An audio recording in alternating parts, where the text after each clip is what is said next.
오늘 내용은 예수님의 죽으심으로 인해서 이방인이라도 구원을 받게 되는 길이 열렸고, 그러므로 유대인이나 이방인이나 하나님 안에서 하나가 되어서 그의 나라를 향해서 나아가자라는 내용입니다. 성경의 내용이라는 게 여러분의 그 죄의 본성에 빗대어 본다면 그렇게 재밌는 게 별로 없어요.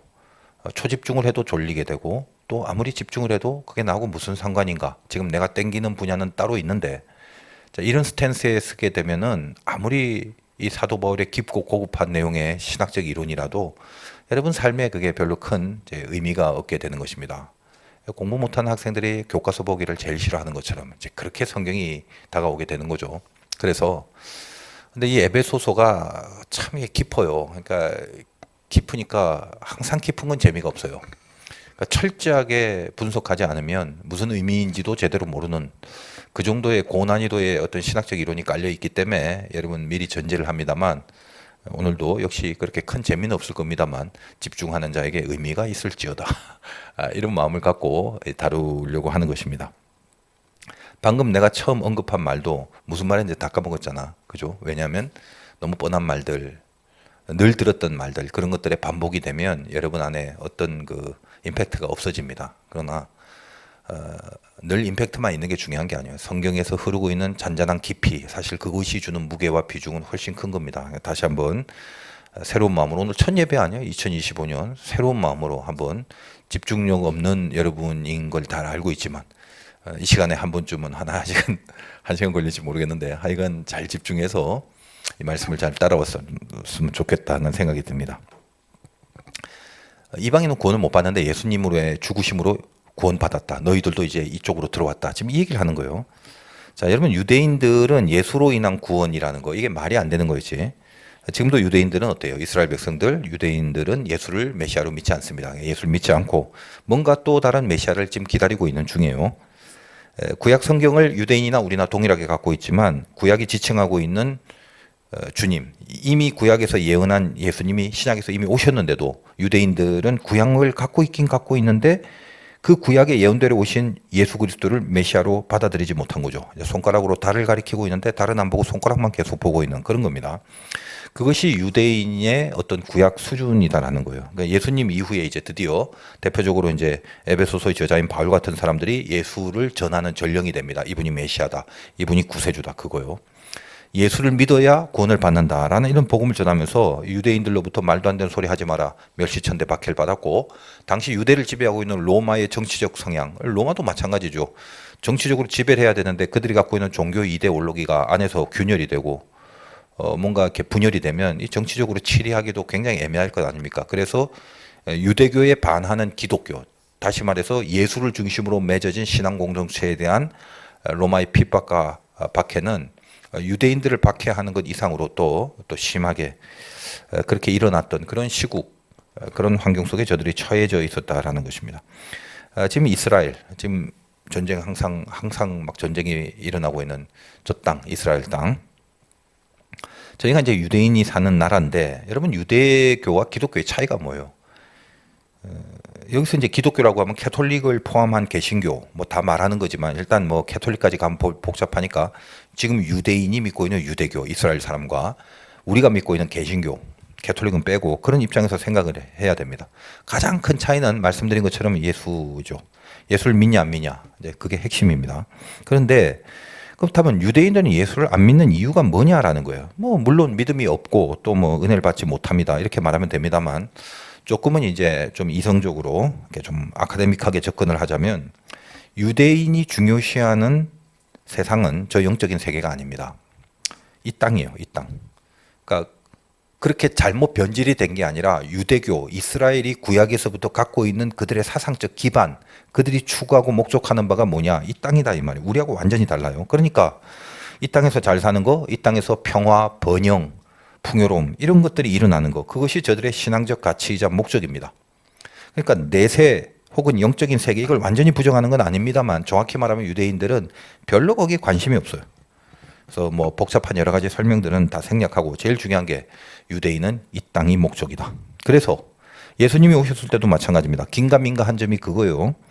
메시아라면 그래, 우리도 기다리고 있었어. 이제 메시아기 때문에 이 땅이 그 메시아로 인하여 변화되고, 이 세상 이 땅이라고 하면 로마의 정치적 세력을 다 물리치는 그런 메시아를 바라고 기대했는데 가만 보니까 하는 것을 보니까 뭔가 세상을 전복시킬 조짐이 안 보여요. 그리고 맨날 뭐 죽으라고 그러고 뭐 부인하라고 그러고 뭐 당하라고 그러고 오른편 맞으면 왼편 때리고 이러고 아무래도 이게 가짜라고 그렇게 여기는 거죠. 그런 식의 메시아는 유대인 개념에서의 메시아가 아닙니다. 이 땅의 삶을 위해서는 하나 도움이 안 되는 존재거든. 그러니까 받아들일 수가 없는 거예요. 유대인은 자기들이 선택받은 민족이다라고 생각합니다. 하나님이 우리를 선택했다. 그래서 이 땅에서 선민이니까 얼마나 잘 살아야 되겠어. 우리는 당연히 이 땅에서 잘 살 수 있는 권리가 있다. 이런 신념을 갖고 살았습니다. 그러니까 여러분 알다시피 유대인의 디아스포라 전 세계에 흩어졌는데 그 전 세계에 흩어지고 살면서도 세계 부자들은 전부 다 유대인이 된 거잖아요. 그러니까 그게 뭐 똑똑하고 지능이 좋고 뭐 그런 점도 있지만 그 가장 밑바닥에 있는 그들의 신념의 뿌리에 뭐가 있다? 이 땅에서 잘 살아야 된다. 이거다 이 말이에요. 그러니까 그걸 이해를 하시면 조금 이해가 되지. 그리고 지금 이스라엘이 전쟁을 치르고 있을 때가 얼마나 전투적이에요. 2000년 만에 흩어졌다가 자기 나라를 다시 찾은 것은 이건 정말 뭐 인류 역사에 절대로 있을 법하지도 않는 기적 중에 기적이고 신비 중에 신비지만 2000년 만에 흩어졌다 자기 나라를 찾았다 이거지. 그러니까 그 땅이 제일 중요한 나라인데 땅을 찾았어. 그 뺏기겠어 그거를? 죽어도 안 뺏기기죠. 그러니까 이 땅에서 절대로 못 사는 법은 없어야 되는 거. 그게 저들의 신앙이고 저들이 믿는 하나님은 그것을 보장해주는 신으로서 저들과 함께하고 있다는 믿음이 있는 거죠. 그러니까 저들이 지금 그 땅, 자기들이 살아는 나라와 땅을 지켜야 된다는 생각은 뿌리 깊은 곳에 있는 그들의 신앙의 영향이 큰 겁니다. 유대인들은 이제 그들 나름대로 믿음이 그렇게 이제 표출되는 거죠. 이 땅의 인생. 우리는 단순하게 생각해서 뭐 이스라엘 백성들이 아무리 뭐 유대인이고 예수님을 안 믿다 해도 하나님 믿을 거 아니야. 그럼 하나님 믿는다는 사람이 저렇게 뭐 전투적이고 잔인하고 다 죽이고 뭐 그런가. 그러고 있겠지만 그게 뭐다? 저들에게는 저들의 신앙이에요, 그게. 그러니까 그 땅이 중요하다는 거. 저들이 기대하고 아직도 기다리는 그런 메시아 상이 있습니다. 뭐예요? 보이는 이 세상의 나라를 부강하게 만들고 이스라엘 번영케 만들고 이 선택한 백성을 잘 살게 만들 수 있는 어떤 그런 메시아가 오기를 아직도 기다리고는 있는 겁니다. 자, 그러니까 우리 신약 시대로 돌아가서 당시에 예수님이 자기가 이제 그 메시아다라고 하면서 행하고 추구하고 있는 그런 사상 또 진리의 내용 이게 절대 유대인들과 맞지 않겠죠. 그래서 오히려 유대인은 안 믿어버렸고 유대인한테 먼저 유대인의 복음을 전하러 온 예수님이 유대인이 배척을 하다 보니까 그 다음에 이제 이방인들은 오히려 유대인보다 더 잘 믿기 시작합니다. 이상한 증상이 나오는 거죠. 그래서 오늘 바울이 그런 내용을 전하고 있는 것입니다. 자, 11절과 12절 다시 한번 볼게요. 그러므로 생각하라 너희는 그때 육체로는 이방인이고 손으로는 육체에 행한 할례를 받는 무리라 칭하는 자들로부터 할례를 받지 않는 무리라 칭함을 받은 자들이라. 그때 너희는 그리스도 밖에 있었고 이스라엘 나라 밖의 사람이라 약속의 언약들에 대하여는 외인이요 세상에서 소망이 없고 하나님도 없는 자이더니. 자, 그러므로 생각하라 이렇게 시작되죠. 그러므로 앞에 있는 내용과 연결이 됩니다. 저번 시간 메시지가 뭔가요? 뭐 기억 안 나시겠지만 너희는 선한 일을 위하여 불림받은 존재다. 이제 그거였지. 그렇다면 그 다음에 그러므로 너희들이 선한 일을 위해서 불림받은 존재 맞다면 그 다음에 생각 좀 해볼래? 이 말이에요. 무슨 생각을 할까요? 그랬더니 너희가 과거에 어땠느냐? 이방인이었다. 즉 할례 받은 유대인들로부터 무할례자라고 여김을 받은 족속이다 그 말입니다. 이 지금 11절 12절 제가 풀어 설명해 드리는 거예요. 야 무할례자야, 야 무할례자야 뭐 이렇게. 그게 뭐 욕이야? 우리는 그렇게 생각하죠. 근데 이스라엘 백성들에게 있어서 할례를 안 받았다 그건 인간 아니다 이 말이에요. 그러니까 유대인의 할례라는 건 어떤 겁니까? 그들의 자손이 선택받은 특별한 인간이다라는 걸 상징하는 거지. 뭐 할례에 대한 개념은 제가 여러 번 얘기했으니까 다시 말씀 안 드립니다. 근데 이방인은 할례를 안 받잖아. 그러니까 무할례자다라고 말은 합니다만 그 무할례자라고 부르는 그 말 안에 너희는 인간이 아니문이다. 너희 인간 같지도 않네. 이거. 그 뉘앙스가 포함된 거다 이 말이에요. 그리고 그런 상태를 그 이제 12절에 읽었다시피 그리스도 밖에 있었고 이스라엘이라는 나라 밖에 있었고 그리스도 밖에 있다는 것은 이스라엘이라는 하나님의 나라 밖에 있었고 그 다음에 약속의 대상이 아니었고 소망이 없었고 하나님도 없었다. 12절에 보면 그렇게 5가지로 이방인이라는 영적 지위를 그렇게 표현하죠. 지금이야 불러서 선한 일을 위하여 사용하려고 하나님이 시작한 하나님의 자녀지만 너희들 그전이 어땠는 줄 아냐 이겁니다. 그전에 이 5가지 내용을 갖고 있다.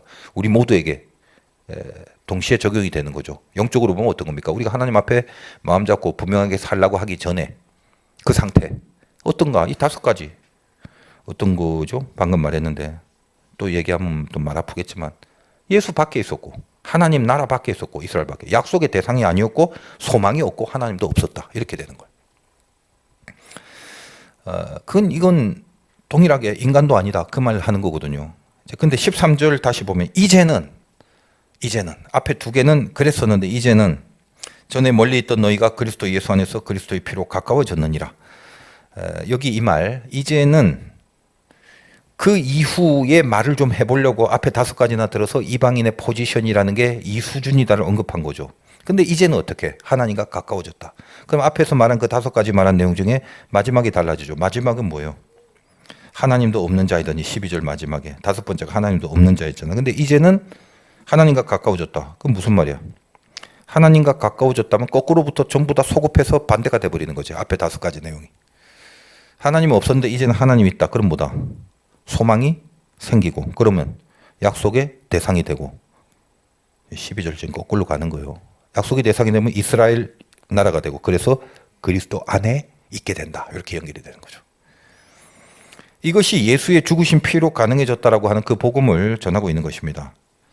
우리가 지금 이 보기에는 별로 이상한 말이 아니라 뻔히 그리고 익숙히 들었던 그런 복음의 내용인데 주님의 죽으심과 보혈로 우리가 하나님과 가까워졌다는 게 근데 실은 이 내용이 얼마나 이게 황당한 건지 객관적으로 생각을 해보라는 거예요. 하나님이란 신에 대해서 대강 종교심이 있는 존재가 인간이다 보니까 예를 들면서 신에 대해서 신론을 생각해봐라. 그러면 뭐 하나님을 믿느냐 마느냐, 하나님은 우주를 창조했냐, 창조하지 않았냐, 뭐 창조하고 나서 간섭을 하시냐, 창조하고 나서 멀리 바라보고만 계시냐, 기타 등등.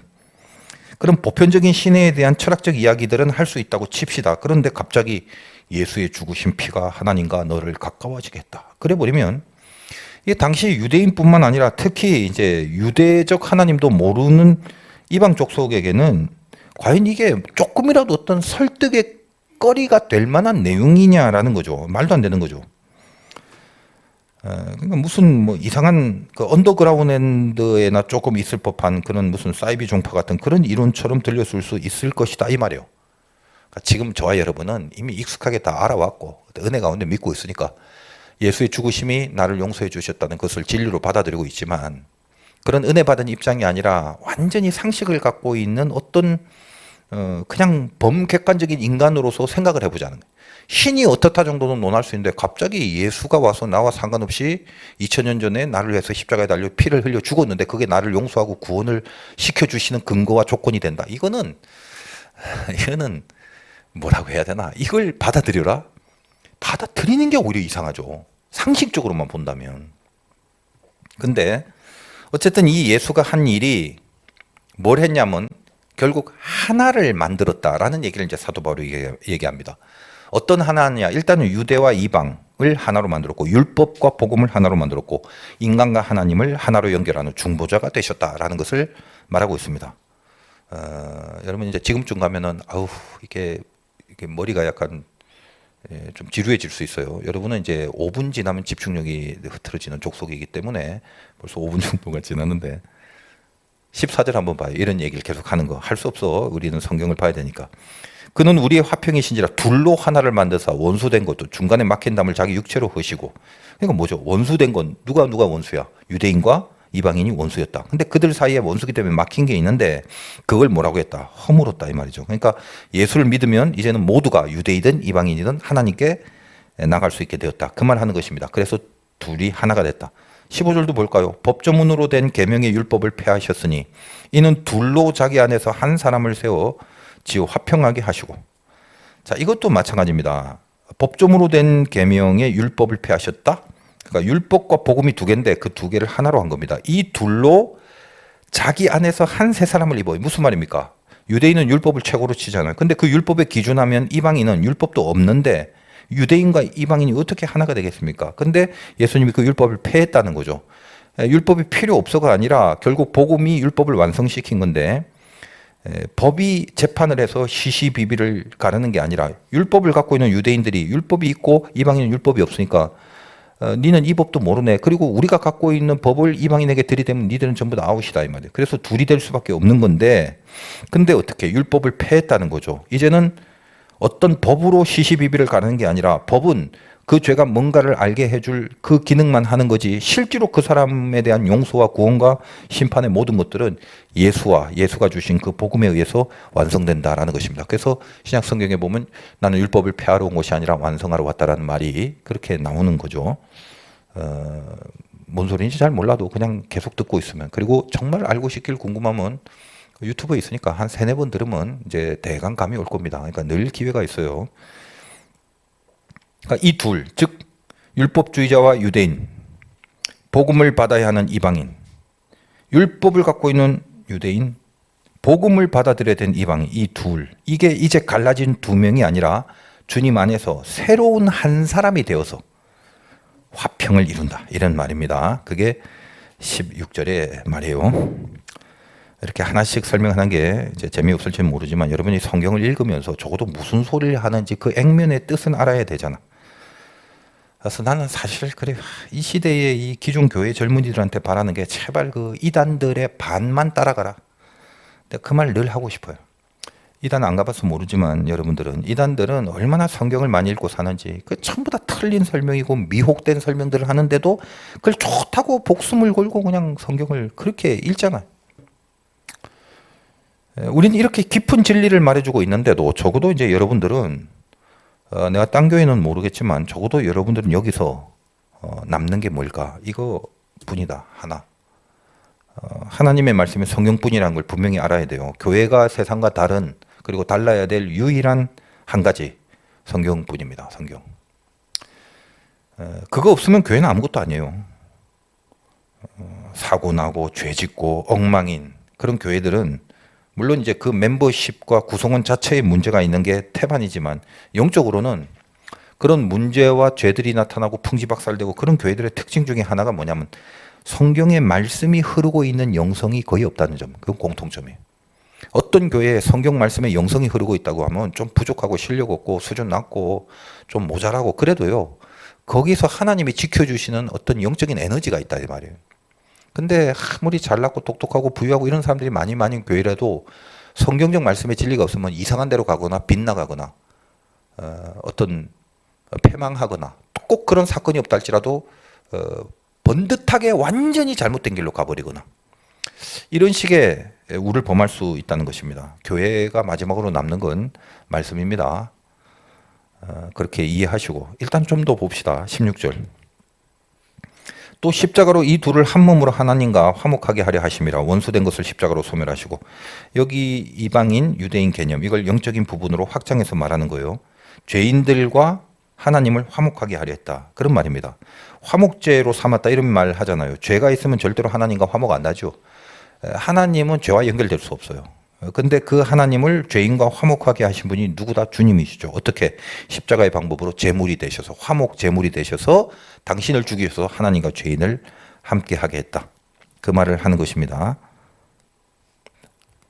17절에 또 오셔서 먼 데 있는 너희에게 평안을 전하시고 가까운 데 있는 자들에게 평안을 전하셨으니, 액면은 이해해야 된다고 그랬죠. 또 오셔서, 누가 왔어요? 이거 성령을 말합니다. 예수님이 십자가에 달려 돌아가시고 성령이 오셨어요. 그래서 가까운 데 있는 자, 이거 유대인이고, 먼 데 있는 자, 이방인인데 그들에게 평안을 전하셨다 이겁니다. 주님의 십자가 이후 성령이 오신 것을 말하고, 18절. 이는 그로 말미암아 우리 둘이 한 성령 안에서 아버지께 나아감을 얻게 하려 하심이라. 그로 말미암아, 누구로 말미암아? 예수 그리스도로 말미암아 우리 둘은 뭐예요? 유대인과 이방인. 이제 친해졌죠. 유대인과 이방인이 한 성령 안에서 하나님께 나아간다라는 말입니다. 바울이 참 이렇게 심혈을 다해서 써내려간 그런 그 내용이다라는 걸 잘 느낄 수 있습니다. 문장이 하나같이 전부 깊은 생각을 하고 기록한 것임을 느끼게 됩니다. 이방과 유대가 하나가 되는 이 사역을 18절에서 그리스도와 그로 말미암을 때 그리스도, 그리고 한 성령 안에서 성령, 그리고 아버지께 하나님, 이 삼위일체를 한 문장에서 다 표현함으로 성삼위일체 하나님의 역할, 그리고 성삼위일체의 하나님을 소개하는 그런 의도를 갖고 묘사를 한 거죠. 자, 그리고 이제 19절 이하 22절까지 마지막이니까 어금니 꽉 깨물고 따라오세요. 그러므로 이제부터 너희는 외인도 아니요 나그네도 아니요 오직 성도들과 동일한 시민이요 하나님의 권속이라. 권속은 이꼴 가족이란 뜻. 너희는 사도들과 선지자들의 터 위에 세우심을 입은 자라. 그리스도 예수께서 친히 모퉁이 돌이 되셨느니라. 그의 안에서 건물마다 서로 연결하여 주 안에서 성전이 되어가고 너희도 성령 안에서 하나님이 거하실 처소가 되기 위하여 그리스도 예수 안에서 함께 지어져 가느니라. 결국은 19절에 그러므로로 시작합니다. 이 앞에서 말한 모든 내용의 결론으로 너희가 이제 어떤 존재가 되었냐. 주님의 죽으심으로 하나가 됐잖아 지금. 그것에 대한 결론으로 너희가 어떤 존재가 됐냐. 이때 너희라는 것은 유대인 포함할 뿐만 아니라 모든 이방인들을 말하는 것입니다. 오히려 타켓이 이방인에게 주어진 거죠. 영적으로 말하면 죄짓고 있다가 하나님 앞에 은혜 못 받고 있다가 하나님 외에 다른 인생을 살고 있다가 그러다가 지금 너희가 어떻게 됐냐 이 말을 하는 것입니다. 하나님의 권속 즉 가족이 되었다. 신분이 바뀐 거죠. 하나님의 자녀가 된 거. 그리고 어느 정도의 수준 사도와 선지자 즉 신약과 구약의 사명자들. 선지자는 구약 사도는 신약이니까 그 신구약의 사명자들을 말하는데 너희가 그런 사명자의 터 위에 세워진 새로운 존재 너희들도 새로운 사명자로 살게 되는 것이다. 이렇게 되는 거예요. 주님이 그렇게 모퉁이의 돌 즉 모퉁이는 담과 담이 만나서 연결하는 돌 이게 모퉁이 돌이죠. 그렇게 주님이 연결해 주셨다는 겁니다. 이제 너희가 그렇게 하나씩 하나씩 그렇게 교회로 지어지는 완성을 향해야 되고 여기서 교회라는 것은 건물의 개념이 아니라 주님이 거하시는 처소 이게 교회입니다. 신약시대 이후 교회의 본질은 뭐죠? 이런 뭐 돌담, 콘크리트, 시멘트가 아니라 여러분이 교회다. 뭐가 될 때 여러분 안에 성령이 임하시고 주님이 여러분 안에 거할 때 주님이 거하실 처소 여러분 각자가 사실 가장 본질적인 교회가 되는 거죠. 그러니까 그렇게 교회로 지어지는 완성을 향해야 되고 하나님이 거하실 처소 즉 교회가 되기 위해서 그리스도 안에서 함께 완성되고 만들어져야 되는 그런 존재가 되었다라고 하시는 겁니다. 자, 여기까지가 본문의 내용입니다. 자, 오늘 말씀의 메시지는 감동과 전진인데 제목이 뭐예요? 감동과 전진 두 단어가 나오지. 감동받으면 전진하라 이런 말이에요. 감동받아야 전진할 수 있다. 혹은 감동받으면 전진해야 된다. 감동받은 자는 전진하게 돼 있다. 기타 등등. 감동과 전진이 늘 연결되는 개념입니다. 합치면 감동받은 자의 전진. 감동과 전진은 그렇게 되죠. 여러분은 하나님의 감동을 입은 자들이고 그러면 그 다음에 전진이 있게 된다는 말입니다. 일단은 오늘 그 18절 다시 한번 보겠습니다. 이는 그로 말미암아 우리들이 한 성령 안에서 아버지께 나아감을 얻게 하려 하심이라. 나아감, 전진. 아버지께 나아감을 얻는 결론을 말하는 겁니다. 감동을 받았으면 전진이 있어야 된다라는 거예요. 늘 말씀드립니다만 자 출애굽의 이유가 뭐냐? 왜 하나님이 그들을 빼왔느냐? 이유는 하나죠. 빼온 게 중요한 게 아니라 빼온 게 목적이 아니라 가나안에 들여보내려고. 그래서 이거는 젊은이들은 1세대가 아니잖아. 여러분 2세대라고 봅니다. 그러니까 이걸 분명히 알아야 돼요. 하나님이 안타까워하시는 존재가 뭐냐? 빼왔는데 애굽에 있는 자들이 아니라 애굽에서 빼왔는데 가나안에 들어가질 못하고 광야에 머무른 인생들이다 이 말이에요. 하나님의 1차적인 관심은 무조건 당신의 자녀입니다. 그래서 이미 애굽을 나왔다는 건 뭐냐면 당신의 자녀가 됐다는 증거인데 잘 생각해 보세요. 지 자식이 어떤 악한 자의 집에 무슨 뭐 유괴가 돼서 갔든지 노예가 돼서 끌려갔든지 악한 자의 집에 있는데 그 집에서 나왔으면 본래 자기 집으로 들어와야 되는데 거리에서 그냥 방황하고 노숙하고 있다가 죽었대. 이거 얼마나 가슴 아픈 일이냐 이 말이에요. 광야에서 끝났다는 걸 그걸 의미하는 거죠. 광야에서 끝났다는 게 예수 믿고 구원받았다는 사실이 뭐예요? 싸움은 한 번도 안 하고 그냥 그저 안심만 하고 있는 안심이라는 게 말이죠 안심이지 그냥 노숙만 하고 있는 인생들 그게 아니죠. 예수 믿고 구원받았다는 것은 가나안에 들어가기 위해서 구원을 시켜준 거잖아. 그럼 가나안에 들어가서 뭐 노숙하라고 가나안에 들어간 게 아니라 가나안에 들어가자마자 전투예요. 외려 광야에는 싸움이 없다고. 진짜 싸움은 가나안에서부터죠. 그럼 전투가 고롭잖아요. 광야가 좋지 않나요? 아니죠. 이 전투가 고롭지 않습니다. 왜? 그 전투는 승리가 보장됐기 때문에 싸우는 족족 이길 수밖에 없었던 그 삶의 영광을 선포하는 곳이 가나안이다 이 말이에요. 그래서 가나안에 들어가 전투를 해야 되는데 싸움은 하나도 안 하고 못하고 그냥 광야에서 끝나버린 인생들 이게 정말 불쌍한 거지. 애굽에서 났다면 들어가라. 그래서 여리고 무너뜨리고 아이성 무너뜨리고 가나안 거민들과 싸워 이기고 그래서 하나님의 나라와 제사장 나라를 확장시키고 그게 목표인데 그냥 광야에서 죽치고 앉아 죽기까지 광야에만 있으니 이게 뭐 싸울 일이 있겠냐 이 말이지. 그래서 지금 예수를 믿고 구원받았다는 여러분의 정체, 여러분의 그 신분 그리고 그로 말미암아 내가 지금 어떤 목표와 방향 속에 거해야 되는가, 이런 것들을 이 말씀 속에서 점검을 하셔야 된다는 것입니다. 여러분 중에는 구원에 대해서 확신을 가지고 안심하고 있는 사람도 있을 것이고, 예를 들면 그 흔히 묻는 질문들, 내가 별로 안 좋아하는데 구원에 확신이 있습니까? 뭐 이런 질문을 해요. 하나님도 아닌데 자꾸 그걸 물어보면 누가 뭐 있다고 하면 진짜 있는 거고 없다고 말하면 진짜 없는 걸까? 한번 생각을 해보는 거예요. 속으로 진심으로 구원의 확신이 있는 사람도 있을 것이고, 또 글쎄 뭐 그런 사람이 있을 건가, 뭐 하나 둘 셋 넷 뭐 보이는데, 혹은 구원의 확신이냐라고 물으면 혹시 긴가민가 해갖고 확신이 없는 사람도 있을 것입니다. 또 혹은 확신이 있나 없나, 긴가민가 정도까지는 괜찮은데 스스로 아우 나 분명히 구원받지 못했을 거야, 나 구원받지 못했어라고 혹시 스스로 그렇게 여기는 그런 부정적인 측면에서의 어떤 확신을 갖고 있는 사람도 있지 않을까? 있을 수도 있을 것 같기도 한데, 근데 그것도 참, 만약에 그런데도 지금 이 자리에 앉아 있다면 신비지 이거.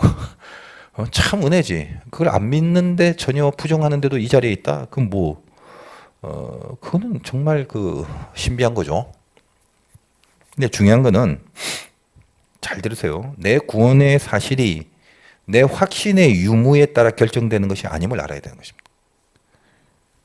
한동안 기독교 안에서 이 구원에 대해서 너무 획일적인 바람이 오랫동안 불었습니다. 이것도 한국 교회의 아주 그 한국 민족의 정서에 걸맞는 그런 그 복음 전파들이 있었다는 거죠. 우리 빨라야 돼. 그냥 금방, 왜 일본 말이다, 쇼부가 나야 돼. 금방 결정이 안 나면 안 되는 거야. 그러니까 기도도 무지하게 빨리 하고 무지하게 뜨겁게 하잖아. 와다다다다다 하잖아. 그리고 나서 당장 그 기도한 것이 오늘이나 내일 응답으로 안 오면 끝나버린. 에이 때려쳐라. 그리고 내가 기도했다는 사실을 오늘 기도하고 내일 잊어버린. 그러니까 어떤 지긋한 그 깊이나 뿌리가 없는 것, 그건 우리가 다 인정을 해야 돼. 그렇다고 너무 나쁘게 볼 건 아닙니다. 이런 빠름이 결국 IT 계통에서는 세계 제1의 나라를 만들고야 말았죠. 우리 느린 거 답답해서 미칩니다. 어제도 우리 교육자들하고 식당에, 신포동에 뭐 새로 생긴 식당이라고 갔는데 인테리어가 잘 돼 있더라고. 약간 강남 스타일이야. 뭐 이렇게 막 손으로 뭘 이래갖고 뭘 탁탁 이래갖고 떡갈비인가 뭐 이래갖고 뭐 탁 집어넣고 앞에 뭐 그런데 기대를 하고 갔죠. 오랜만에 동천에 없는 필인데 이러면서 앉아갖고 보인. 네, 약간 과장해서 1시간 기다렸어. 1시간. 우리끼리 얘기했죠. 오늘이 마지막이다 여기는. 야, 아무리 맛있든 아무리 인테리어가 좋든 그래도 여기가 이게 강남도 아니잖아. 여기가 무슨 청담동도 아니고 무슨 프랑스도 아니잖아. 여기서 이 시간을 기다리면서 이걸 먹는다. 이거는 굉장히 부질없는 짓이다. 그래서 하여간 뭐 끝났습니다. 나올 때 사요나라 빠이짜이찌엔 하고 나왔어요. 누가 잘못됐냐? 제가 잘못된 거죠. 저는 유럽에 가면 오래 기다립니다. 적어도 30분 이상 기다려요. 그러면 유럽이니까 기다려줍니다. 기다려도 운치가 있죠.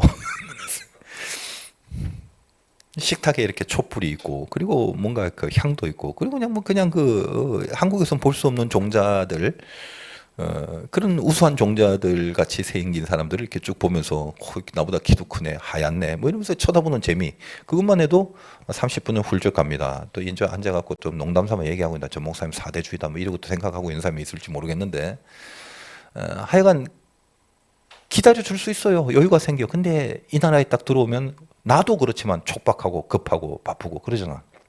그러니까 신앙생활도 마찬가지인 거예요. 구원에 대해서 이 획일적인 바람, 빨리 금방 뭐가 나타나야 돼. 예수 믿는다고 고백해. 시인하면 합격. 분명히 구원을 얻었다 확신하라. 그래서 강조하는 게 빨리 확신하라. 입으로 시인하고 고백해라. 어떤 그 행위, 입으로 시인한다는 이 행위를 통해서 증거를 삼게 된 거죠. 제가 아무튼 오해하지 말고 여러 가지 그 기독교 안에 프로그램들이 있는데 거의 대동소이합니다. 특히 뭐 이런 영접하는 프로그램 중에 제가 그 자체를 비판하는 게 아니라 그냥 이 포인트를 잘 기억하시면, 옛날에 뭐 전도 폭발인가 이걸 한번 군에 있을 때 그 군목들을 단체로 뭐 그 교육을 시키는 게 있었어요. 저는 그게 제일 하기 싫었는데, 하여간 왜 그러냐면 그 전도 폭발이 이제 전도하는 프로그램을 쭉 갖고 당신 오늘 당장 돌아가시면 천국 갈 확신이 있습니까? 뭐 이렇게 질문을 해갖고 뭐 여러 가지 그 말하는 매뉴얼을 가르쳐 줘요. 그럼 그 매뉴얼대로 외우고 있다가 전도할 때 그걸 계속 적용하는 거야. 그러니까 전도하는 사람 입장에서 쉽지. 사실 여러분 대놓고 밖에 나가 전도해라고 하면 뭘 할 거야? 저요. 뭐 이럴 거 아니야. 근데 전도 폭발은 말을 가르쳐줘. 그러니까 당신 오늘 죽으면 당장 천국 갈 확신이 있습니까? 그러면 아니요 하면 아니요 다음에 어떤 말을 할 건가? 그 다음에 예 그러면 예 다음에 어떤 말을 할 건가? 이게 매뉴얼로 돼 있어요. 그러니까 이제 얼마나 학습하기가 좋아. 나는 이제 그런 걸 원하지 않지. 그래서 수준이 있는 사람은 그렇게 매뉴얼에 딱 적합해 갖고 딱 세팅하고 고정시켜 준 거에 대해서는 약간 반발감이 있습니다. 사람이 얼마나 의외로운 게 많은데, 이 세상은 얼마나 의외 천지인데. 그러니까 제일 중요한 게 어떤 현상론적인 매뉴얼이 아니라 이렇게 본질적인 어떤 심정이라는 게 굉장히 중요한 거라고 생각을 해요. 그러니까 마지막에 이제 어떤 걸 하냐면 우리를 가르치는 이제는 한 그 권사님이 우리가 목사라도 그거는 전도 폭발의 프로그램이기 때문에 그걸 가리키는 어떤 뭐 간사, 권사 뭐 있어요. 어쨌든 그런 분이 마지막으로 최종적으로 우리를 데리고 와서 어떤 집에 신방을 한 거야. 이 전도 폭발 가리키는 게 신방을 했는데 어떤 젊은 새댁이더라고. 쭉 앉아갖고 목사님들 구경하라고 자기가 오늘 당장 돌아가시면 뭐 이러면서 이제 하는 거야. 근데 이분이 보니까 그걸 받는 그 젊은 세대가 참 똑똑하고 보니까 너무 스마트하고 교양도 있고 인격이 있고 너무 마음에 들어요. 근데 마지막에 그래서 예수님 영접하십니까? 물었을 때 이런 표현하면 믿음은 제가 생겼는데 과연 제가 이 믿음대로 잘할 수 있을지는 조금 시간이 지난 뒤에 고백하는 게 좋을 것 같습니다. 이렇게 얘기를 하더라고. 그게 진심으로. 난 이렇게 교양 있는 대답을 처음 들어봤는데 나보다 훨씬 낫다고 생각을 했어요. 근데 내가 볼 때는 그렇게 그를 전도하는 사람보다 훨씬 수준도 높고 깊은 책임감도 있는 신앙, 거기다 교양, 또 생긴 것까지도 우월한데, 근데 이제 엘리베이터에 몇 번 그렇게 하라고 했을 때 이분이 믿음이 있지만 내가 너무 부족해서 잘할 수 있을지에 대해서 조금 제가 생각을 해보겠다고. 이런 그 교양 있는 말을 하는데 이제 우리가 돌아오면서 엘리베이터에서 그 전도를 했던 분이 하는 말이 조금 하면 될 것 같아 보이는데 죄송해요. 오늘 실패했습니다. 구원을 결국 못 받아서 안타깝습니다. 이러는 거야. 그래서 뭐 제가 거기에 대해서 무슨 이런 뭐 언질을 안 했습니다. 누가 알아요, 그거를. 사람마다 성향이라는 게 있는데 믿음이라는 것도 성향에 따라 드러나는 현상들이 다양할 것 아니겠습니까? 여러분 천성적으로 뭘 이게 믿는 게 쉬운 사람이 있어요. 쉬운 사람, 쉽게 믿는 사람. 그리고 아무리 작고 별것 아닌 것 같은데도 그걸 믿기까지 신중한 사람이 있는 법이에요. 사람마다. 오늘도 이제 이 중에 구원을 확신하냐라고 물으면 확신한다는 사람도 있을 것이고 아직 뭐 잘 모르겠다라고 하는 사람도 있을 거예요. 그럼 잘 모르겠다고 하는 사람은 믿음이 없는 사람인가? 그럴 수도 있겠지. 그러나 그보다는 뭔가 좀 조심스럽고 신중한 사람일 확률도 높습니다. 긴가민가 하는 사람들, 그 긴가민가 한다는 이유로 여러분의 그 구원이 가짜라고 그렇게 생각하지 마세요. 또한 호리만큼 의심도 없이 나는 구원받았다라고 자신이 있어 하는 사람들, 그것도 스스로 너무 맹목적이 아닌가 그렇게 반성을 좀 해보라 이거예요. 아주 그냥 그 목소리만 크면 남들이 다 그렇게 여겨줄 것 같아서 그냥 뭐 믿습니다 이것만 그런 열심만 가진다고 진짜는 아니다 이 말이에요. 그럼 어쩌라고? 구원은 하나님 판단하는 거죠. 단 어떤 것이 구원을 얻는 거다라는 것은 분명하게 성경을 통해서 우리에게 제시되고 있잖아. 성경이 말하는 믿음이 뭐냐? 그 구원을 논할 때 사용하는 믿음, 오직 우리는 믿음으로 말미암아 구원을 받는다고 얘기를 하는데 그 구원을 논할 때 사용하는 믿음이 뭐냐? 이겁니다. 그 개념이 중요해요. 내가 하나님을 믿는다고 할 때 그 믿음은 이게 내 편에서 얼마나 간절하고 그 믿기까지 얼마나 내가 용을 쓰고 있느냐? 그 믿음의 성격과 내용이 그거에 달려 있는 게 아닌 거예요. 잘 알아들어요? 내가 믿는다라고 말할 때 하나님이 거저 주신 은혜가 믿음인데 그걸 어떻게 설명할까? 그걸 그냥 우리식 말로 표현하다 보니까 간단하게 하나님을 믿습니다라고 할 뿐이다 이 말이에요. 믿음은 나에게서 우러나온 게 아니라 하나님이 내 안에 넣어주신 겁니다. 그러니까 예수 믿고 구원 얻는다는 진리인데 만약 내가 예수 믿고 구원 얻었다라는 말을 정확하게 성경적으로 표현을 하자면 나는 아무런 조건도 없었는데 하나님이 나에게 믿음을 주신 그 믿음이 내 안에 있게 되었으므로 내가 그 믿음에 근거하여 하나님을 믿게 되고야 말았습니다 라고 말해야 되는데 이거 복잡하고 기니까 그냥 확 줄여갖고 나는 하나님을 믿습니다. 예수를 믿습니다. 그렇게 표현하는 것이다 이 말이에요. 바로 이것이 로마서에서는 아주 중요한 표현이 되어 있죠. 로마서 1장 17절에 복음에는 하나님의 의가 나타나서 믿음으로 믿음에 이르게 하나니 기록된 바 오직 의인은 믿음으로 말미암아 살리라. 믿음으로 믿음에 이른다. 뭐죠? 하나님이 주신 믿음으로 내가 그 믿음을 근거로 앞으로 해나가야 될 받는 믿음. 주신 믿음으로 시작했지만 받는 믿음에 이르기까지. 그 말입니다. 먼저 주신 믿음이 있고 그 믿음을 시작으로 내가 앞으로 만들어져 가야 될 내 의지의 믿음, 내 노력의 믿음이 있다. 이것을 믿음에서 믿음으로 이르게 한다라고 표현한 거죠. 결국 이제 좀 쉽게 말하면 애굽에서 나온 이스라엘 사람들에게 너 이제 애굽 사람이 아니라 하나님의 사람이다. 복창해봐. 믿는다고 말해봐. 그랬다면 홍해를 건넌 사람들이 이구동성으로 어휴 그래. 이제 하나님의 자녀 맞지. 믿습니다. 그렇게 했겠을까 안 했겠을까? 느낌상으로는 했을 것 같지. 홍해 바다를 건넜는데 여러분 그 홍해 갈라진 걸 보면 더 이상 어떤 의심이나 불신이 있을 수 있겠어요. 전혀 의심과 불신이 없어야 마땅한데 이게 참 신기하지. 그 엄청난 기적을 현장에서 경험을 했는데 우리가 아는 것처럼 성경 읽어보면 이스라엘은 홍해 바다 건너고 나서 여전히 의심, 불신, 원망, 우상 숭배까지 등등 온갖 죄를 다 저지르고 살았다 이거예요. 그러면 그렇다고 그들이 가짜야? 그것도 아니죠. 여러분은 누구야 그러면? 홍해 바다를 건너서 구원을 받았다. 그런데도 이스라엘과 똑같이 확실한 믿음에 서서 가는 게 아니라 뭐 의심, 원망, 불평, 우상 숭배 뭐 기타 등등 하잖아. 죄를 저지르고. 그건 뭐예요? 여러분은 가짜야 진짜야? 다시 정리. 홍해 바다를 건넌 이들 중에 어떤 이는 믿는다고 고백하더라도 실은 그들은 믿는다고 확신을 갖고 있는 자들이라도 그들의 실체는 뭐야? 홍해 바다 지금 건넌 애들한테만 묻는 거야. 애굽에서 나온 존재죠. 또 그들 중에 아유 긴가민가? 믿을까 말까? 이런 사람들도 있을 거야. 그러나 실상은 그들을 어때요? 이미 애굽에서 나온 존재. 애굽에서 하나님의 전적인 은혜로 이미 애굽을 나온 사실에 대해서는 그것이 이스라엘 사람들이 자기들끼리 자기들 안에서 믿든 말든 서로 묻고 뭐 너 믿냐 안 믿냐 긴가민가 한다 야 난 확실히 믿는다 기타 등등 그렇게 하든 말든 그런 거하고 아무런 상관없이 이미 구원 얻은 존재로 현존하고 있다는 게 사실이죠.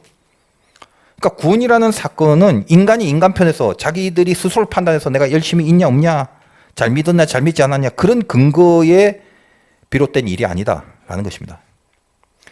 왜 제가 이제 이런 말들을 하냐면 지금 얼마나 오랫동안 이 땅의 교회가 특별히 한국 이 급한 나라 이 문제와 이 논리에 국한돼서 구원이라는 그 깊고 깊은 하나님의 스케일을 단지 입으로 시인하여 구원에 이르리라 요 딱 그 구절 하나로 멋대로 구원을 판단하고 사람끼리 결정하고 그 짓을 얼마나 많이 하는지. 성경이 틀렸다는 게 아닙니다. 성경의 말씀을 진리죠. 입으로 시인하고 구원 얻는다라는 말이. 그런데 입으로 시인한다는 게 소리내서 말한다는 뜻이 아니라 진실하게 고백한다는 거죠. 진짜로 고백하는 거. 근데 우리는 알잖아. 우리 거짓말 잘해요. 우리는. 예수 믿습니다라는 말도 거짓으로 얼마든지 하더라는 거예요. 그래서 쉽게 거짓말로 나는 예수 믿는다라고 대강 말해버린 사람이 성향상 그렇게 말하기를 좋아하고 쉽게 말해버려도 아무런 꺼림직함이 없는 그런 사람들이 쉽게 나 예수 믿습니다라고 입으로 고백을 해버린 그 사람이 신중하게 믿음에 대해서 고민하고 있는 사람을 향해서 너의 입으로 신 안 해. 왜 이렇게 빨빨빨 말 안 해? 넌 아니네. 구원 못 받았네. 라고 하는 둥 아직은 멀었다는 둥. 아주 그냥 자기가 하나님이 돼버려서 그렇게 진단하고 다니지 말라는 거예요. 그럼 우리가 우리 스스로 구원을 확인하는 그런 법은 없단 말인가? 하나님만이 구원을 판단하십니다. 수학 같은 공식은 없어요. 그러나 판별식은 있다. 구원 얻고 나서 이게 100%다라는 건 없어요. 왜냐하면 100은 하나님이 주관하시고 하나님이 판단하시는 거예요. 그러나 적어도 판별할 수 있는 어떤 모종의 판단법이 있다. 뭐냐? 구원과 연결된 밀접한 단어가 두 개가 있는데 그게 오늘 제목이에요. 하나는 감동이고 하나는 전진입니다. 이 두 가지 요소를 통해서 여러분이 구원받은 자녀라는 것을 스스로 판별할 수 있는 경지까지 가는 건 괜찮아요. 왜? 이거는 성경에 근거한 거니까. 일단 감동이라는 거. 감동이 뭐냐? 사람마다 그 감동의 이유들은 다 다릅니다. 여러분들도 이제 감동받는 내용, 성격이 다 다르잖아. 어떤 사람들은 뭐 좋은 경치나 자연 이런 걸 보면 감동이 자라고, 어떤 사람들은 뭐 이렇게 좋은 음악을 들으면 감동이 자라고. 뭐 또 대부분의 사람들 뭐 좋은 그 먹을 거 이런 거 맛있는 거 있으면 감동이 막 올라오고 막 입 벌어지고 기뻐하고 등등. 그러니까 감동은 어떤 부분에 감각이 발달되어 있을 때 그 감각으로부터 오는 거지. 미각이 발달되면 음식이 감동이고, 청각이 발달되면 음악이 감동이고, 시각이 발달되면 뭐 미술이 감동이 될 수도 있고. 그러니까 어떤 감동이라는 것은 그 방면에 감각이 있다는 것인데 하나님도 마찬가지. 내가 하나님을 향한 감동이 일어났다. 하나님을 감동시키고 싶은 마음이 있거나 하나님이 나에게 주신 감동을 느낄 수 있는 그 어떤 감동, 그 감동, 그게 일어났다는 거. 이거는 뭐냐면 하나님에 대한 감각이 생겼다는 거예요. 미각이 없는데 어떻게 맛을 보냐. 감각이 있어야 감동이, 맛있다. 이게 감동이 되는 거거든. 그러니까 감각입니다. 감동 전의 감각. 그 감각을 뭐라고 부르냐? 영이라고 부르면 됩니다. 이건 신학적 용어가 아니야. 그냥 내가 그냥 생각한 말이야. 왜냐하면 영이라는 걸 어떻게 설명할까요? 원래 이거 설명할 수 없는 단어지만 영이라는 말을 얼마나 많이 쓰고 얼마나 중요해요. 그러니까 영의 존재를 가장 설명해 주는 정의가 뭐냐? 감각입니다. 내가 안 믿을 때는 내 경험상 그래. 하나님의 영 없었어요. 그러니까 하나님에 대한 감각이 없지. 감각이 없으니 하나님을 감동케 하려고 하는 생각은 1도 들지 않았지. 그 생각 자체가 아예 없었지. 근데 은혜가 뭐냐? 영이 임한 겁니다. 감각을 주신 거라고. 나 여기 있다. 그걸 느끼게 해주는 거죠. 그 사도 바울이 에베소서 썼지만 원래 바울이 예수님하고 상관없이 살잖아. 근데 다메섹으로 예수 믿는 사람 잡아 죽이려 갈 때 예수님의 소리를 듣고 엎드려지거든. 사울아, 사울아, 누구야? 네가 왜 나를 핍박하느냐? 뭐 이렇게. 뭐야 이거? 혼자 간 게 아니에요. 같이 간 무리들이 있는데 다른 사람들은 멀뚱멀뚱 두리번두리번 하고 있었어. 그 소리가 들렸는지 안 들렸는지 그건 모르겠어. 적어도 바울 외에 모든 사람들은 반응을 안 했다는 거예요. 근데 그 소리를 들을 수 있는 바울은 그 감각 때문에 들었지. 영의 귀를 갖고 들었다. 그 소리를.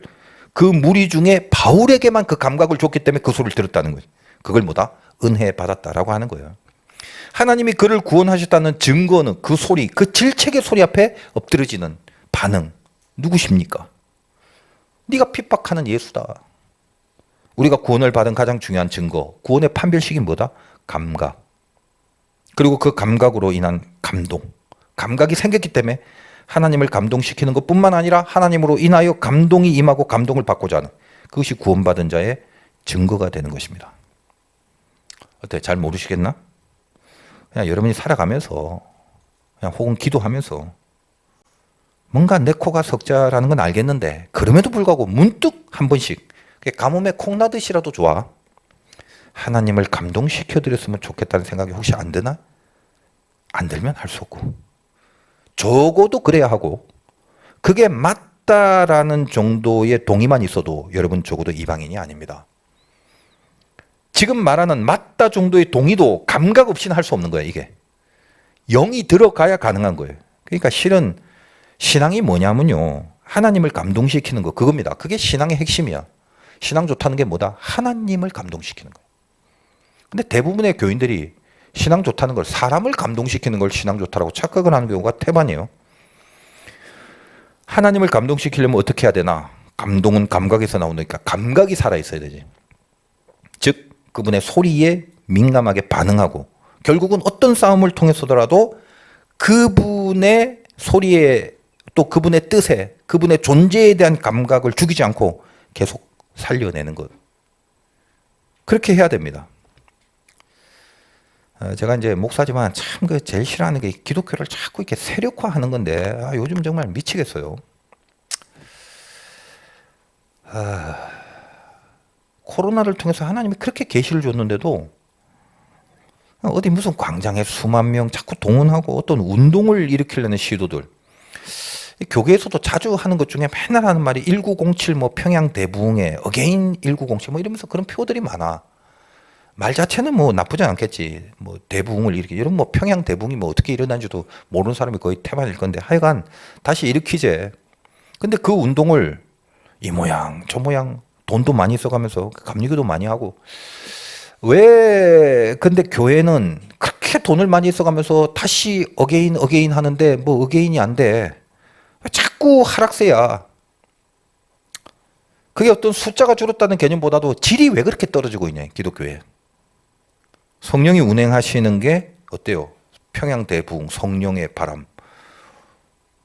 성령이 운행하시는 부흥. 성령이 하나님인데 그 하나님이 운행하시는 게 사람들이 자기들끼리 그렇게 하자고 계획하면 그렇게 되는 거야? 이거 웃기지 않아요? 나 이거 너무 티라서 이거 큰일이야. 근데 이렇게 매사 걸려, 매사. 하여간 아니 성령 하나님이 사람의 계획에 맞춰서 장단 맞춰? 자, 몇 월부터 며칠까지 1907 대부흥회 합시다. 그럼 막 성령이 임해? 뭐 평양 대부흥이 언제 야 우리 요때 운동 일으켜서 전국으로 뻗어 나가자 이렇게 뭐 계획해서 그 계획대로 된 겁니까? 전혀 아니죠. 길성주 장로라는 분이 대중 앞에서 자기 죄를 탐욕과 도적질했던 것을 고백하고 회개를 하잖아.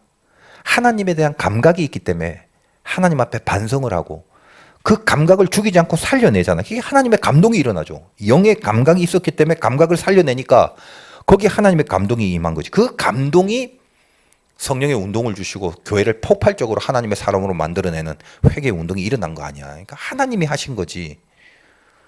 감각은 하나도 없고 감동시키는 일은 전혀 안 하면서 이렇게 합시다 해서 되냐고. 뭔가 지금 큰 착각을 아주 뿌리에서부터 근원적인 잘못된 생각을 하고 있는 거예요.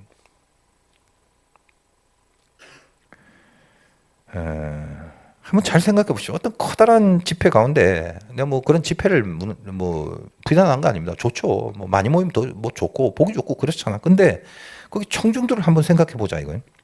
부르짖는 모습들 막 보여집니다. 뭐 짜자잔 뭐 이상한 음악 막 취업하는 음악 하면서 뭐 홍보 영상 많이 찍잖아. 막 손 들고 막 뭐 이런 것들 많이 찍는데 좋지. 근데 나는 목회를 하다 보고 인간이 뭔가를 이제 다 알다 보니까 그 막 부르짖고 하는 모습들 솔직히 별로 못 믿겠어요.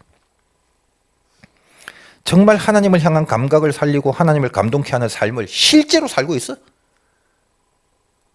그러는 가운데 실제적인 삶을 살면서 그렇게 길길이 날뛰는 사람이 거기 몇 명이나 될까 싶은 거야. 감동이라는 건 철저한 자기 변화 아니겠습니까? 자기의 깨달음. 그러니까 제가 그런 모든 퍼포먼스를 부인하는 게 아니라 그 안에 본질을 살려가면서 현상화돼야 될 것인데 내가 볼 때는 어떤 본질적인 면에 치중하는 것보다 너무나 현상에 많이 치중하는, 그래서 빨리 떼워버리고 해치워버리려는 하나의 그런 운동과 프로그램화된 것들이, 그게 어떤 한국 기독교 교회의 지금 어떤 흐름 속에 자꾸 이렇게 근대 현대로 오면서 그것들이 심해진다는 생각이 든다는 거예요. 예전에 뭐 설교 중에 제가 11조 설교를 했는데 원래 11조 얘기할 사항이 아닌데 얼핏 준비하면서 왜 내가 지금 이 11조 얘기를 하고 있지? 또 제가 알다시피 헌금 설교는 거의 안 하는 사람이잖아요. 그래서 뭐 뭔가 있겠지 싶어서 성경에 등장하는 그런 얘기를 하는데 아니나 다를까 그날 앉아서 예배 드리다가 한 자매가 이제 11조 걱정을 하고 있었다는 거야. 나중에 와서 이제 나한테 얘기하는데 결혼 전에는 꾸적꾸적 하다가 결혼 후에 이제 가정이 생기니까 가게가 신경 쓰이는 거지. 왜냐하면 이제 본인이 뭐 알바하고 직업 월급 받고 이런 생활하고는 달리 목돈을 관리하니까 힘들더라는. 그래서 토요일부터 이제 종일 갈등하다가 그냥 이제 아침에 예배 드리면서 아유 이번 달에 힘드니까 말고 이렇게 다음 달로 미루 볼까 하고 고민했는데 설교 중에 그 말씀이 나오니까 막 눈물이 쏟아지더라는 거야. 그 눈물 흘릴 일이야? 자기 안에 감각이 발동된 거지. 그러면서 그날 뭐 젊은이 예배 나서 11주 드리고 간증을 합니다. 참 감동이 있더라는 거예요. 자, 하나님이 주신 감각이 아니면 내가 어떤 헌금에 대한 설교를 했을 때 하나님의 말씀을 통로로 해서 했던 이 메시지이기 때문에 그걸 받으면서 아니 감각이 없다면 그 소리에 어떻게 반응할 수 있겠어요? 예를 들다 보니까 제가 헌금 얘기를 들었지만 그 외에도 얼마나 많은 이 감동들의 간증이 있겠습니까? 소리가 들려도 무릎 꿇고 거기서 항복하지 않았다면 사울이 회심하지 못했을 건데 자기 안에 하나님이 소중해지는 그런 경험을 한 거죠. 감각을 살리고 그것으로 하나님을 감동시키기 때문에. 몇 년 전에 우리 젊은이 뭐 수련회 갔다가 그 수련회 했을 때 처음 이제 그 수련회에만 온 자매가 있어요. 우리 교회 교인은 아닌데 제가 아는 우리 교회 교인이 아닌 그런 어떤 권사님의 그 딸이 자기의 엄마가 이제 좀 권유로 갈등을 하다가 자꾸 가라 하니까 아이고 알겠다고 재미없으면 다시 올 거라고 뭐 그러는 둥 그러면서 이제 우리 수련회에 참석한 자매가 있어요. 나한테 이제 전화해서 걱정을 하더라고. 엄마가 그때 마음속에 내가 뭐 설교를 잘하냐 못하냐, 얘를 재밌게 하냐 재미없게 하냐 이게 뭐가 중요하겠어. 하나님이 감각을 주시면 감동이 일어난다.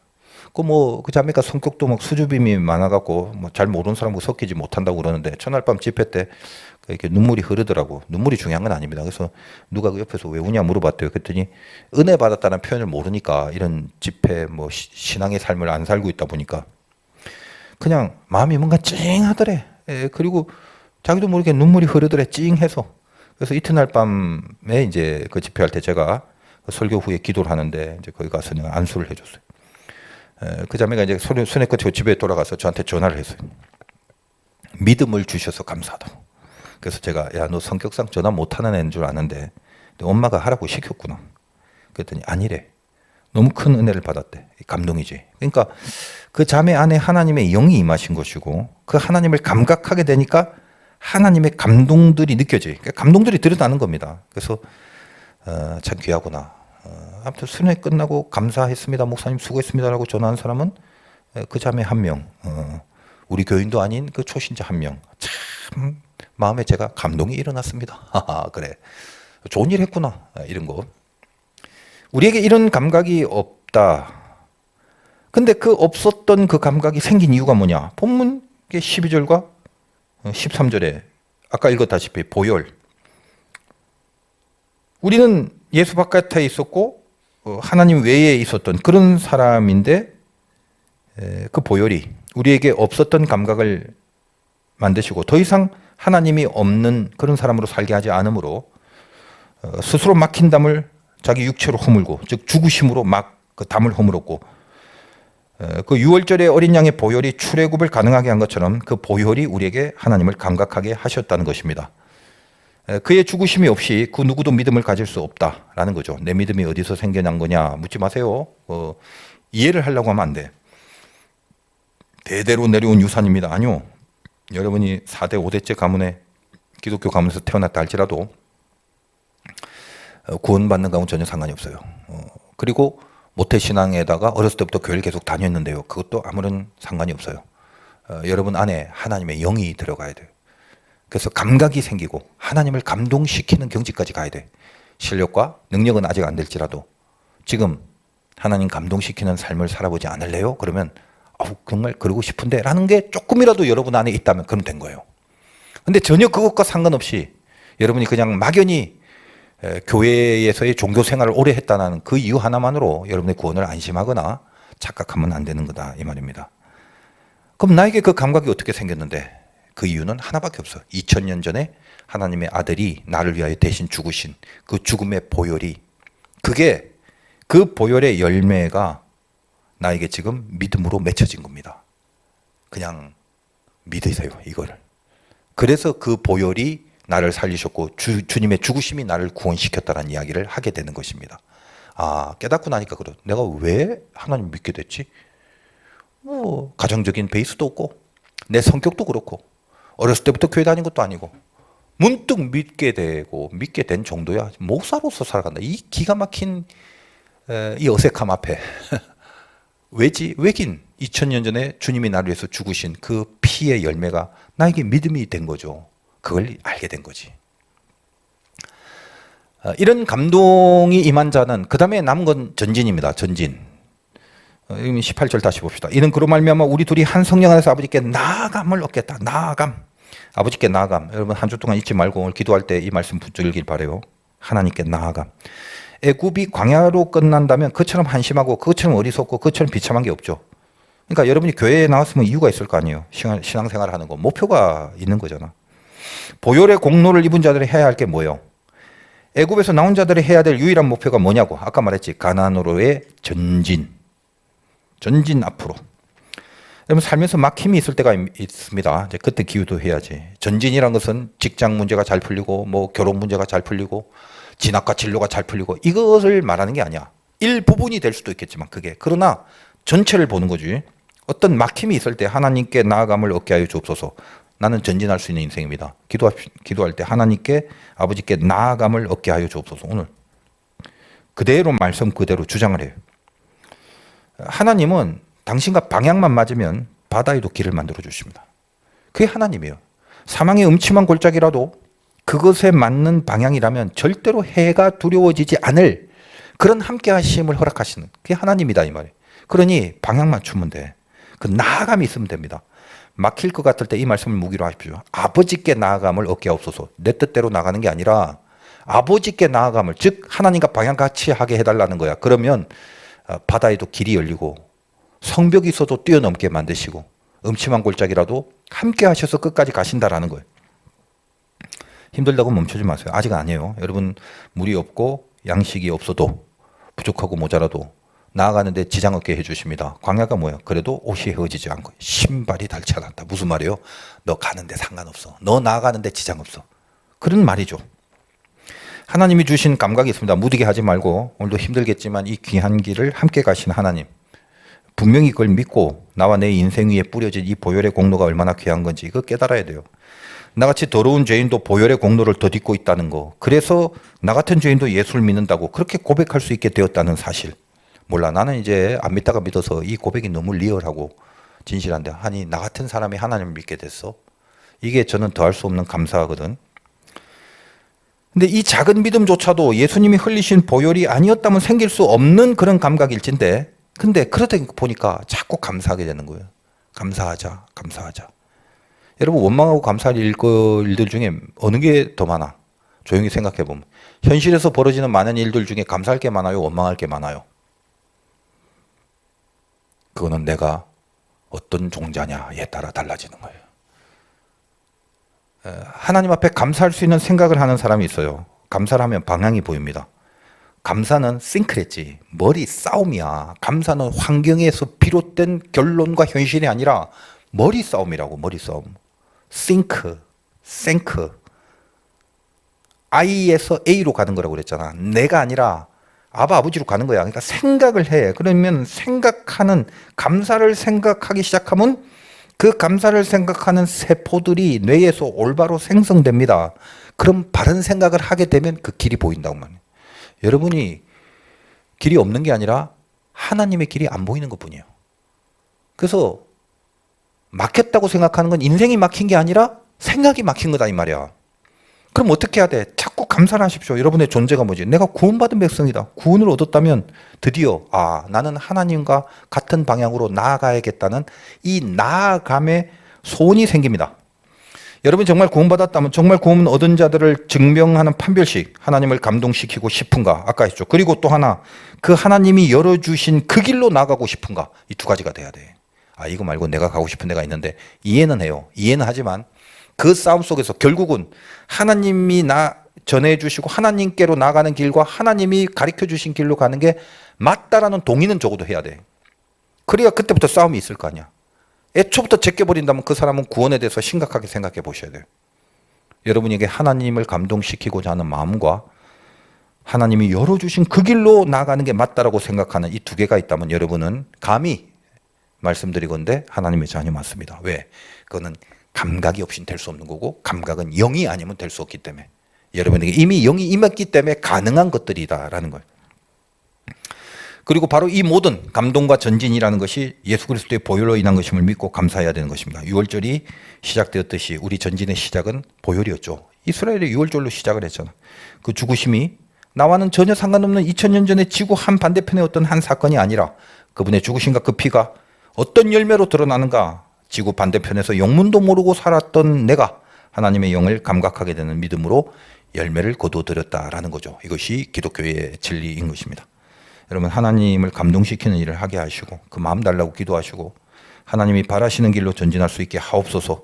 나아감을 얻게 하려 하심이라. 나아가게 하여 주옵소서. 그걸 기도하고 새롭게 시작하는 한 해가 되시기를 주님의 이름으로 축원드립니다.